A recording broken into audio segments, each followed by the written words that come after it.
On a vu le clip d'Arruda qui nous disait la dernière fois qu'ils avaient changé les critères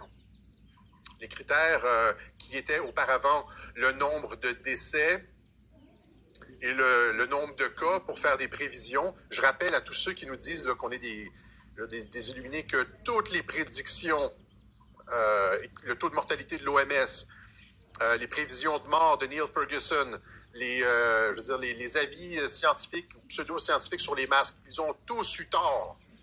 La science de l'autre, en face de nous, là, a eu tort du début jusqu'à la fin, alors que nous avions raison sur pratiquement l'ensemble des dossiers. Alors donc c'est ça, Horacio Arruda qui dit que les anciens critères ont été laissés de côté et maintenant qu'ils vont surtout regarder des trucs comme le taux de conformité de la population.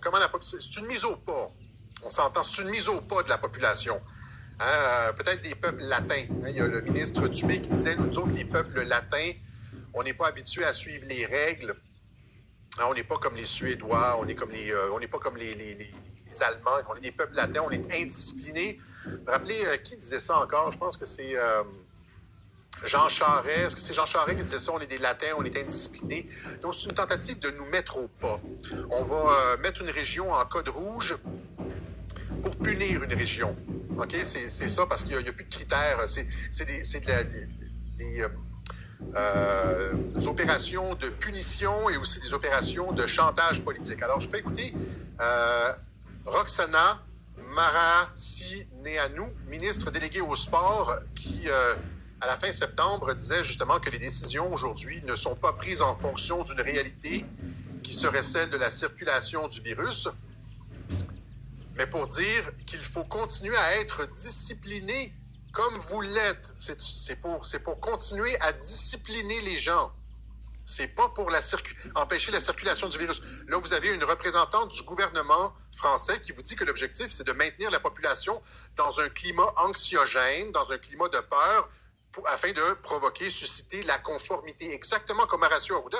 Je vous l'ai dit, ce sont les mêmes stratégies en France qu'au Québec. Et ces gens-là, ce sont des mondialistes. Ils ont un impératif mondial. Ils ont des objectifs politiques internationaux qu'ils appliquent à des populations dociles. Je vous montre le clip de la ministre déléguée au sport. Oui, mais je vous soumets quand même ces chiffres. 27 millions de passages dans les salles de sport pour 207 cas avérés. 200. Alors, 27 millions d'entrées dans les salles de sport en France, qui n'a produit que 27 cas. C'est ça qu'elle a dit, 27? Pour 207 cas avérés. 207 cas. Les décisions aujourd'hui ne sont pas prises en fonction d'une réalité qui serait celle de la circulation du virus, puisqu'on l'aveu total. Aujourd'hui ne sont pas prises en fonction d'une réalité qui serait celle de la circulation du virus, puisqu'on ne sait pas comment le virus se transmet clairement aujourd'hui. Les décisions qui ont été prises, c'est pour dire, dans votre vie personnelle et de loisirs, il faut continuer à être discipliné comme vous l'êtes lorsque vous avez la pression sociale de la vie en collectivité au travail. Voilà. Donc, les décisions ne sont pas prises en fonction de la circulation du virus. Je vous fais écouter le professeur Toubiana, qui dit essentiellement la même chose, c'est-à-dire qu'on modifie les curseurs, les critères, afin de créer un climat anxiogène. Il répète exactement la même chose. Tout le monde est en train de voir clair à travers le jeu des gouvernements. C'est clair, ce sont des spécialistes qui en parlent, et on a l'aveu de la ministre déléguée au sport. Je vais écouter Toubiana. Vous avez remarqué que nous sommes sous une sorte d'avalanche de chiffres, d'avalanche d'indicateurs. Si vous voulez, à chaque fois qu'un indicateur ne répond plus finalement à la charge d'anxiété, eh bien on change d'indicateur. Vous avez entendu ça? Lorsqu'un indicateur ne répond plus à la charge d'anxiété, alors on change d'indicateur. Oui, nos experts nous disent que le modèle qu'on utilisait au mois de juin, basé sur les hospitalisations et les cas, permettait de faire des projections. Maintenant, on n'a presque plus d'hospitalisations et presque plus de cas. Ah oui, il y a presque plus d'hospitalisation et presque plus de cas. Donc, pour maintenir la population dans la peur et pour continuer à obtenir du contrôle social, on va inclure dans les prévisions le niveau de conformité de la population, la façon dont la population se soumet aux règles.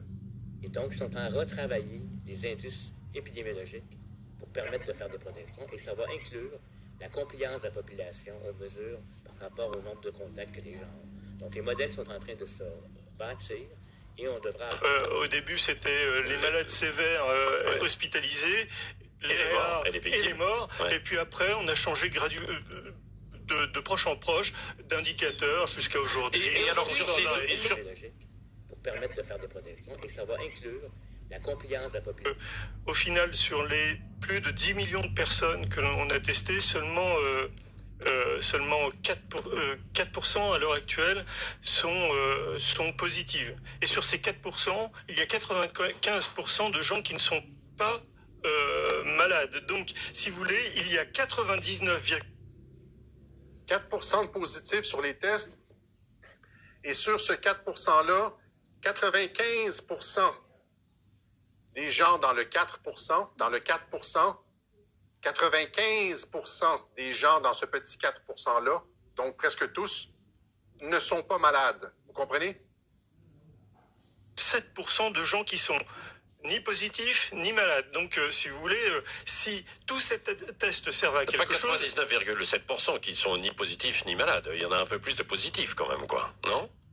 Non, positifs, ni positifs, ni malades. Oui. Hein, d'accord? Ils sont positifs, mais non malades. Mais non malades, voilà, d'accord? Asymptomatiques. Asymptomatiques. C'est-à-dire que je considère qu'une épidémie, et tout le monde devrait considérer ça, une épidémie, c'est lorsqu'il y a des malades sévères et lorsqu'il y a des morts. D'accord? C'est ça. Et d'ailleurs, c'est ce qu'on... Là, il y a quand même des...